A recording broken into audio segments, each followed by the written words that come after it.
Buonasera e benvenuti a TG Sicilia, vediamo insieme le principali notizie. Elvira Amata ha chiesto il rinvio a giudizio per corruzione. La Procura di Palermo chiede il processo per l'assessora regionale al turismo e per l'imprenditrice Marcella Cannariato. Secondo l'accusa, Amata avrebbe ottenuto l'assunzione del nipote e il pagamento delle spese di alloggio in cambio di finanziamenti. Vivere su una faglia. A Tremestieri Etneo nel Catanese, preoccupazione per la scuola costruita su una faglia attiva e che questa mattina si è svegliata dopo lo sciame sismico generato dall'Etna e proseguito per tutto il giorno con una grossa crepa che ha diviso in due la piazza. Corriere della droga in trasferta da Roma, arrestato a Catania con 35 kg di cocaina a bordo di un SUV. Lo stupefacente avrebbe fruttato oltre 7 milioni di euro.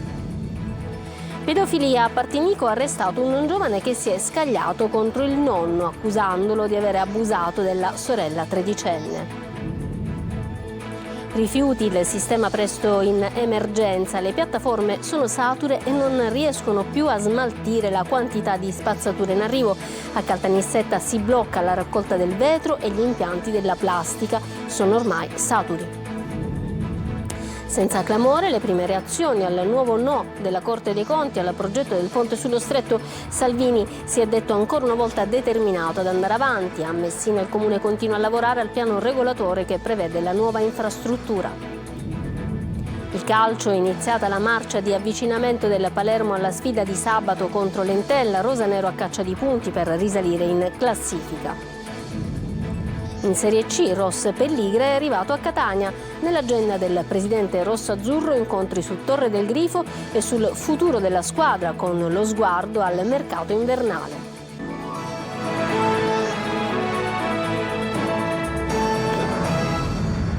Bentrovati. La Procura di Palermo ha avanzato richiesta di rinvio a giudizio per corruzione nei confronti dell'assessore al turismo Elvira Amata. Il GIP si pronuncerà a metà gennaio, intanto domani l'opposizione presenta la mozione di sfiducia verso Schifani. Manlio Viola.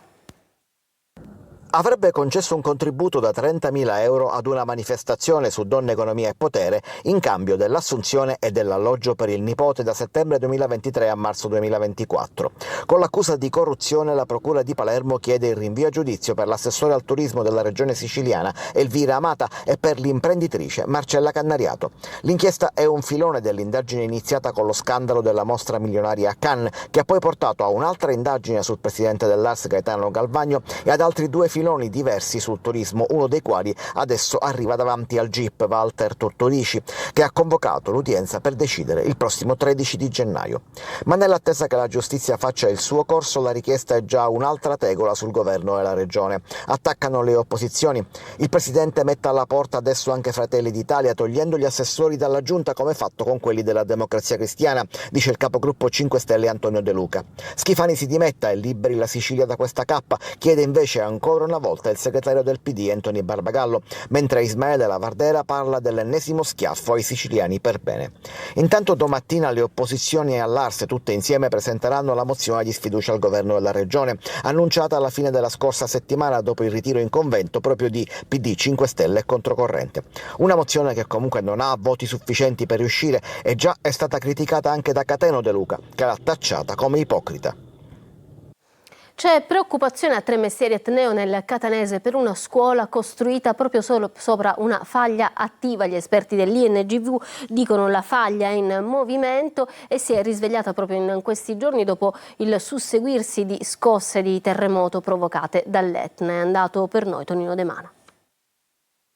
Stavo riposando e a un certo punto ho sentito un grosso boato. Paura sì, ma anche la consapevolezza di convivere su una faglia in una zona a rischio sismico. Hanno lasciato il segno le scosse di terremoto registrate ieri sull'Etna ed ampiamente avvertite dalla popolazione, specie a Tremestieri Etneo. In questa piazza, realizzata al posto di fatiscenti abitazioni abbattute dopo i terremoti del 1983 e del 90, le crepe sono evidenti sul pavimento e sui muri. Siamo esattamente sulla faglia. Poco più giù gli altri segni sul selciato e sulle mattonelle. Lo spostamento del terreno ha fatto saltare anche una tubazione idrica, ma la preoccupazione maggiore è per la scuola Teresa di Calcutta, costruita ad una ventina di metri dalla faglia con il piazzale che mostra importanti spaccature. È l'evidenza che la faglia si sta spostando sempre con questo modo, con questo comportamento di movimenti lenti ma continui nel tempo senza attività sismica associata, si sta spostando. Questo è un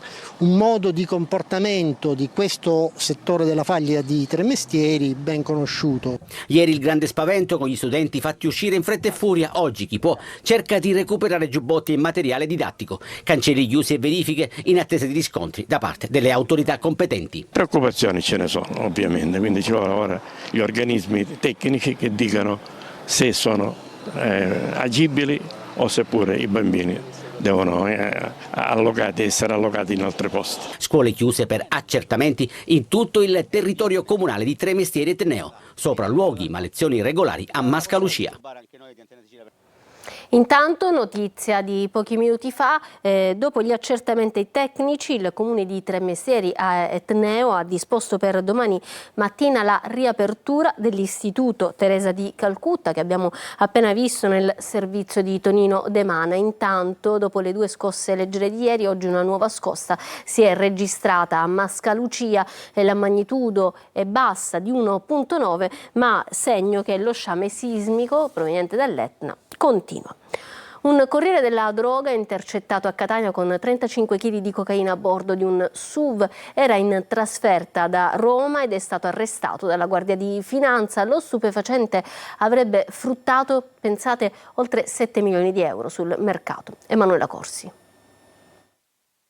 Viaggiava a bordo di un SUV con 35 kg di cocaina del valore di 7 milioni di euro. Fermato per un controllo all'imbocco della tangenziale di Catania, nei pressi del casello autostradale di San Gregorio, è stato arrestato dalla Guardia di Finanza. Il Corriere, un romano in trasferta in Sicilia, all'alto dei militari è apparso fin da subito nervoso e ha fornito informazioni sui motivi del viaggio in Sicilia che hanno insospettito i finanzieri, tanto da indurli a effettuare una perquisizione dell'uomo e del veicolo. Durante l'ispezione del mezzo sono stati trovati numerosi panetti di cocaina occultati all'interno di 2 borsoni contenenti gli effetti personali del conducente. I militari delle Fiamme Gialle hanno sequestrato l'ingente carico di droga e il SUV utilizzato per il suo trasporto e arrestato in flagranza di reato il conducente per il reato di detenzione e trasporto di sostanze stupefacenti. Il Corriere è stato rinchiuso nel carcere di Piazza Lanza. Una storia di violenza che arriva dal palermitano. Un 20enne aggredisce il nonno sospettato di aver abusato della sorella di appena 13 anni. È stato arrestato, è successo a Partinico, nella zona delle case popolari. I poliziotti sono entrati nell'appartamento dove si trovavano il 70enne e i nipoti. Marco Gullà. Aveva l'atroce sospetto che il nonno avesse abusato della sorellina di 13 anni e quindi si è presentato in casa dell'anziano minacciandolo con una pistola a giocattolo prima di essere neutralizzato dai poliziotti con un taser. Momenti di alta tensione a Partinico, in provincia di Palermo, dove la polizia ha arrestato un ragazzo di 20 anni accusato di minacce, resistenza, danneggiamento e violazione di domicilio. Contestualmente sono state avviate le indagini sul familiare, un 70enne che, stando al racconto di una ragazzina tredicenne, avrebbe adottato ripetutamente dei comportamenti morbosi nei suoi confronti. A chiamare il 112 sarebbero stati alcuni vicini, segnalando cosa stava accadendo nell'abitazione del nonno, dove al momento dell'irruzione del 20enne c'era anche la sorella minore. Il ragazzo poi, finito in manette, è venuto a conoscenza delle attenzioni che il 70enne avrebbe riservato alla giovane e avrebbe deciso di farsi giustizia da sé. Così era giunto all'abitazione nella zona delle case popolari di Partinico, sfondando la porta e scagliandosi contro il familiare. Una storia che intreccia disperazione e degrado. La polizia sta cercando di verificare le accuse mosse dal nipote e accertare se realmente c'è stata violenza sessuale nei confronti della ragazzina. Tra le persone sentite anche la madre della tredicenne, alla quale avrebbe raccontato ciò che avrebbe fatto il nonno in alcune occasioni in cui si sarebbero trovati da soli. 3 saggi per scegliere i nuovi manager della sanità. È la nuova procedura annunciata dal Presidente della Regione per mettere un freno alle polemiche seguite all'inchiesta di Palermo. Critiche le opposizioni, per qualcuno la toppa è peggio del buco. Per Catena De Luca è fondamentale stabilire i limiti del mandato dei 3. Sentiamo Orazio Longo.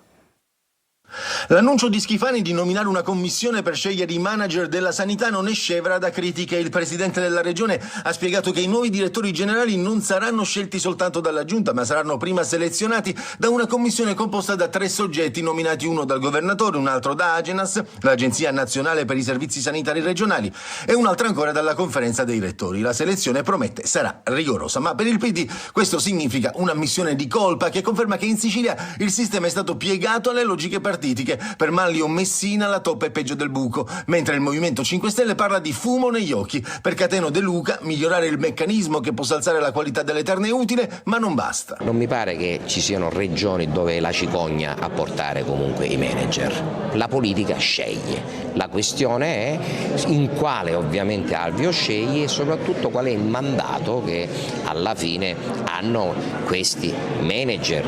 Il loro mandato è quello di gestire con efficienza, efficacia ed economicità quelle che in ogni caso la nostra salute, sì, e allora è ovvio che lì il problema è di natura diversa, quella di avere nell'ambito anche di chi dà gli indirizzi quel minimo di etica che non svii la funzione di ciascun soggetto che viene individuato. E c'è chi parla di un ritorno al modello Musumeci, l'ex presidente della regione, ora ministro. Per la CGIL Medici, quella annunciata da Schifani è una procedura che esisteva già, istituita nella scorsa legislatura, ma che non è stata applicata, se non parzialmente.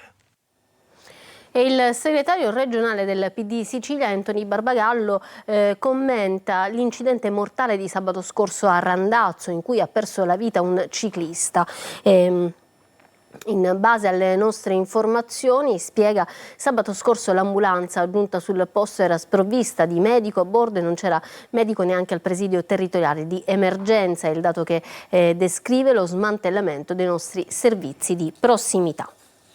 In Sicilia intanto torna l'emergenza rifiuti. A Caltanissetta si blocca la raccolta del vetro e gli impianti della plastica sono ormai saturi. La SRR Ato 3 e il sindaco di Misterbianco Corsaro hanno lanciato l'allarme sul possibile collasso del sistema. Vediamo il servizio di Rita Cinardi.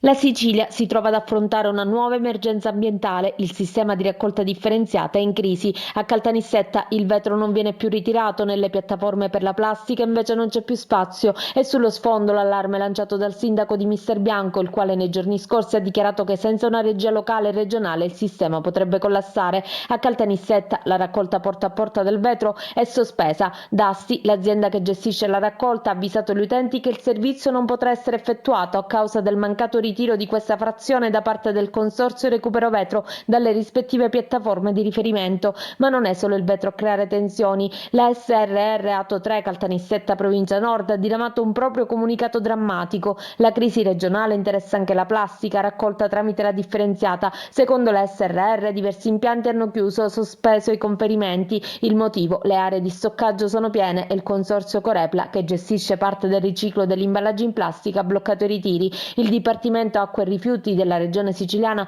ha convocato un incontro tecnico istituzionale il 19 novembre al quale parteciperà la SRR Ato 3 per cercare soluzioni condivise e temporanee per gestire questa emergenza. A lanciare l'allarme con tono ancora più grave è il sindaco di Misterbianco Marco Corsaro, che definisce il sistema plastica regionale al collasso. Corsaro chiede alla Regione Siciliana di attivare una cabina di regia operativa anche nel weekend se necessario per evitare il precipitare della situazione.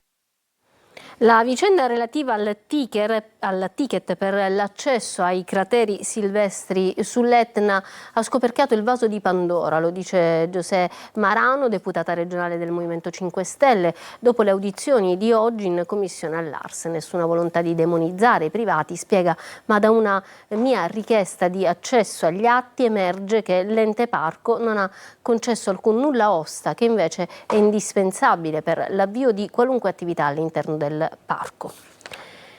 In Sicilia torniamo ad occuparci del mortale incidente sul lavoro a Pozzallo. La città si stringe attorno alla famiglia della vittima anche attraverso una raccolta di fondi. Intanto l'altro operaio rimasto ferito è già stato dimesso. L'area del cantiere è sotto sequestro su disposizione della Procura di Ragusa, che ha aperto un'inchiesta. Sentiamo Veronica Barbarino. Il lavoro, che rappresenta dignità, crescita e futuro, non deve mai trasformarsi in causa di tragedie immani.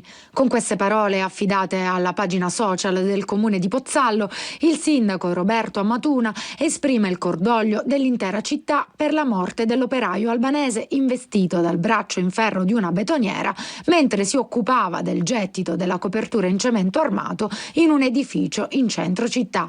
Secondo una prima ricostruzione, il braccio utilizzato per pompare il calcestruzzo avrebbe improvvisamente ceduto colpendo in pieno la vittima che si trovava sulla strada accanto alla betoniera. Il giovane albanese è morto sul colpo e dopo l'ispezione cadaverica eseguita in loco è stato portato in obitorio. Ferito anche un uomo di 47 anni di Scicli, autista dell'automezzo, portato poi per le cure del caso presso l'ospedale di Modica, ma oggi, per le buone condizioni, già dimesso. Sul luogo dell'incidente, ieri pomeriggio, anche i carabinieri di Modica e Pozzallo, per i rilievi di rito, insieme ai tecnici del Servizio Prevenzione e Sicurezza Ambienti di Lavoro dell'Aspe Ragusana, per verificare anche il rispetto delle norme di sicurezza. L'area del cantiere è ora sotto sequestro su disposizione della Procura di Ragusa, che ha aperto un'inchiesta. Intanto per la vittima, che lascia moglie e 2 bambini di 2 e 6 anni, in queste ore è stata avviata una raccolta di solidarietà a sostegno dei loro bisogni immediati. Dopo l'arresto dei 3 uomini che a Ramacca sfruttavano manodopera nordafricana con turni di 12 ore in condizioni disumane, abbiamo sentito il segretario della UILA Sicilia, Nino Marino, su come fronteggiare la piaga del caporalato. Dura a morire. Vediamo. Occorre una cabina di regia su tutto il territorio per sradicare la mostruosa e inquietante malapianta del caporalato. Non bastano soltanto le inchieste giudiziarie, che sono essenziali, occorre una mobilitazione delle coscienze a partire dai consumatori. Non bisogna comprare prodotti da chi non rispetta il contratto o da chi fa vivere i lavoratori in condizioni di schiavitù. Ancora polemiche sul ponte sullo Stretto, arriva un nuovo no dalla Corte dei Conti al progetto. Salvini si è detto determinato ad andare avanti. Per Messina cambia poco al momento, il Comune continua a lavorare al piano regolatore con la previsione del ponte. Francesco Triolo. Per la Stretto di Messina era una decisione prevedibile, collegata al primo no che la Corte dei Conti ha dato lo scorso mese al progetto sul ponte sullo Stretto approvato dal CIPES. Per il no ponte la conferma che quel progetto non va bene. Non sono mancate le reazioni al mancato visto di legittimità che la magistratura contabile ha ufficializzato sul terzo atto aggiuntivo, quello che regola i rapporti tra il Ministero dei Trasporti e la Stretto di Messina. La Corte dei Conti non fa altro che assolvere al proprio compito, ad assolvere alla propria funzione. Verificando le carte, leggendo le carte, non può fare altro che dare questi no, che non sono un no preconcetto, sono dei no valutati sulla base di aspetti giuridici e tecnici.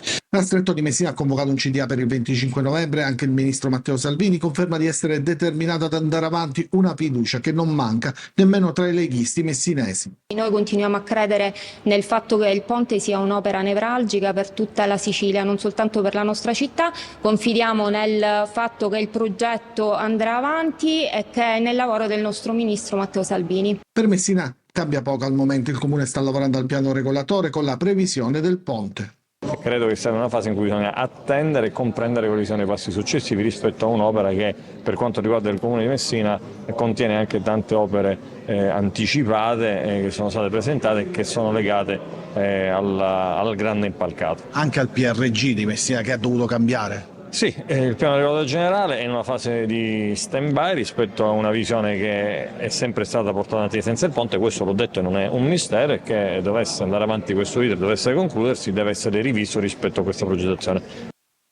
E continua la battaglia di dati scientifici sul ponte sullo Stretto in Senato a Roma, confronto tra ricercatori e tecnici. La senatrice a vita Elena Cattaneo si chiede: il ponte potrebbe resistere a un terremoto come quello dell'Aquila? Per Carlo Doglioni, già presidente dell'Istituto Nazionale di Geofisica e Vulcanologia, nell'area non si possono escludere eventi sismici di magnitudo maggiore di 7. Di parere contrario contrario, invece, il sismologo Gianluca Valensise, criticità sulla struttura per quanto riguarda i venti sono state espresse invece da Giorgio Diana, direttore della Galleria del Vento Cirive. La formica di fuoco, adesso cambiamo argomento, la formica di fuoco continua ad attaccare il siracusano e non risparmia nemmeno il vivaio forestale, una specie aliena che rappresenta un pericolo anche per l'uomo. Francesco Aloi. In un primo momento si è trattato solo di piccole nidi sparse nella superficie, poi con un monitoraggio più approfondito abbiamo visto che era diffusa su tutta la superficie del vivaio. Anche il vivaio forestale di Spinagallo a Siracusa sta facendo i conti con la formica di fuoco. Le piantine sono in questo momento allo stato di abbandono perché siccome la formica di fuoco è una formica che punge, riesce a pungere l'essere umano, quindi non possiamo mandare noi gli operai. Una delle specie aliene più invasive e pericolose al mondo, che ha fatto del siracusano la sua roccaforte. Trovare questa formica non è poi così difficile. Importante però fare molta attenzione, perché può diventare un pericolo. È in grado di predare invertebrati, piccoli vertebrati, pungere l'uomo con punture dolorose, può danneggiare porzioni di pianta. E sono segnalati addirittura attacchi a impianti elettrici. Nel 2023 è stata avvistata qui, nella zona del Ciane, la prima volta in Europa.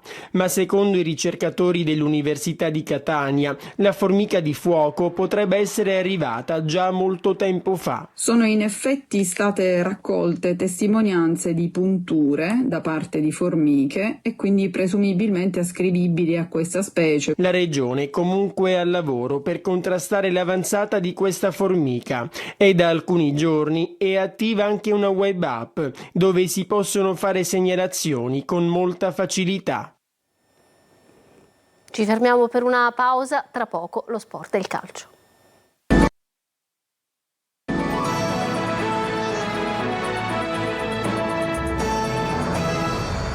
Ritorniamo in studio con lo sport, il calcio, perché inizia la marcia di avvicinamento del Palermo al prossimo impegno di campionato che sarà sabato a Chiavari contro l'Entella. Dopo la sosta, rosanero a caccia di punti per risalire la classifica. Marco Gulla.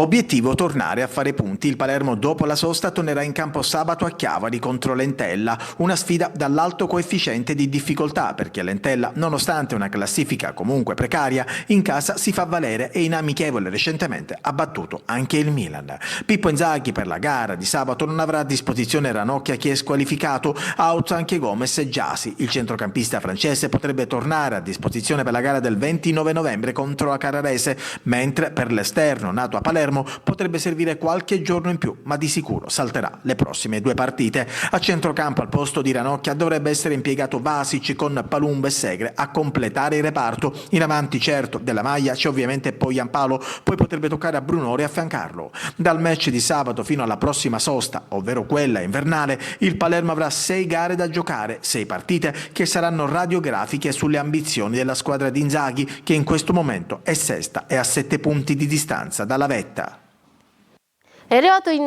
città a Catania Ross Pelligra, in agenda incontri relativi a Torre del Grifo ma anche al futuro della squadra, con la programmazione già da adesso del mercato invernale. Intanto la squadra da oggi prepara la sfida col Latina di domenica pomeriggio. Sentiamo Francesco Triolo. Il primo posto in classifica perso, ma non la fiducia, l'entusiasmo e la voglia di continuare a programmare e costruire. Ecco perché in città è arrivato Ross Pelligra. C'è da accelerare il percorso che riporterà il Catania nel centro sportivo di Torre del Grifo e la società punta a pagare il saldo della somma in tempi più brevi rispetto a quanto previsto, così da anticipare l'ingresso nella struttura e avviare i lavori di ripristino dei campi in erba, per i quali serviranno circa 2 mesi. Ma è anche il campo quello che interessa. Pelligra vuole stare vicino alla squadra in questo momento nelle tappe di avvicinamento al match contro il Latina. Oggi la ripresa degli allenamenti con Toscano, che già pensa a come sostituire lo squalificato Quaini. Corbari è la soluzione naturale, ma c'è anche l'ipotesi Jimenez. In avanti invece potrebbe toccare a Rolfini giocare dal primo minuto, lui che ha all'attivo 4 presenze sempre partendo dalla panchina. Il suo utilizzo potrebbe essere in coppia con uno tra Caturano e Forte, con Cicerelli alle spalle, mentre Lunetta partirebbe dalla panchina. Un Catania molto offensivo, perché c'è la consapevolezza che è proprio questo uno dei momenti in cui più che mai bisogna attaccare il campionato. Ancora una pausa, a tra poco.